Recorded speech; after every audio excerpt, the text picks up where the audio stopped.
Now, as we get closer and closer to Halloween, many of us are wondering how we can still celebrate the way we used to while keeping a distance.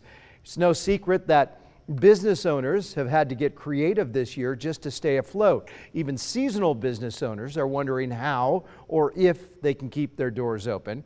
Our Katya Stepovic did a walkthrough at the Requiem Haunted House in Caldwell today and shows us how they plan to scare the kids from a social distance this year. Katya?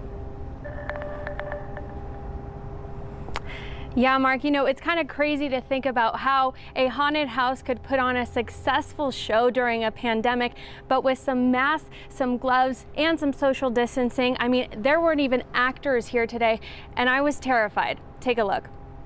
Okay, what's in here? And this is the cooler room. Oh, come on, there's nothing in here. It's like being in a freezer. Ah! We had props already ordered, everything. They were already on their way, and I looked at my husband and I'm like, we've got to do this. We've got to figure a way to open up. This year, planning and prep has been anything but easy for Requiem Haunted House owner Krista Wood. We sat down, my husband and I sat down many times going, I mean, is this going to be even worth doing it? It's a lot of PPE that we had to go out and buy out. I mean, we have hand sanitizer on every staircase. But after getting a 16-page safety and contingency plan approved by the CDC, Krista knew that the show must go on. This year, tickets are purchased online. Groups must be 12 feet apart when waiting in line and 6 feet apart when going through the house. Each person has to sign a liability and COVID waiver beforehand. Oh, and the actors, they'll keep their distance. It's really hard for them to stop to remind themselves to not get up into their face. I have a couple actors that are high risk, and they will literally stay 6 feet away from you completely.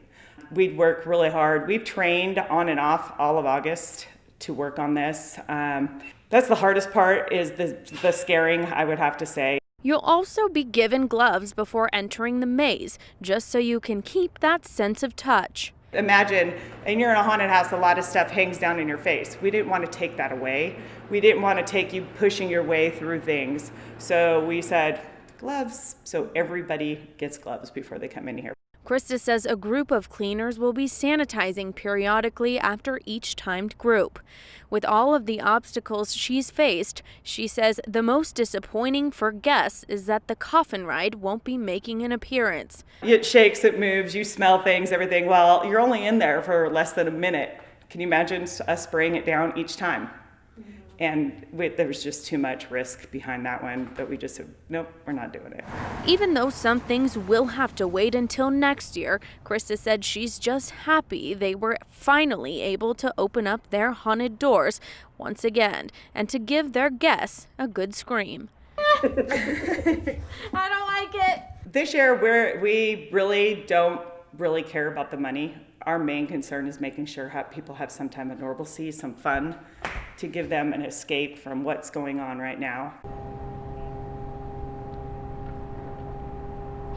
Krista says last weekend was their grand opening. In the past 5 years that she's owned this haunted house, she says it's the busiest grand opening weekend that she has yet to see. So we do wish them the best of luck. Wow, you just answered my question, Katya. I was going to ask what the response was, but it sounded like it was a resounding yes.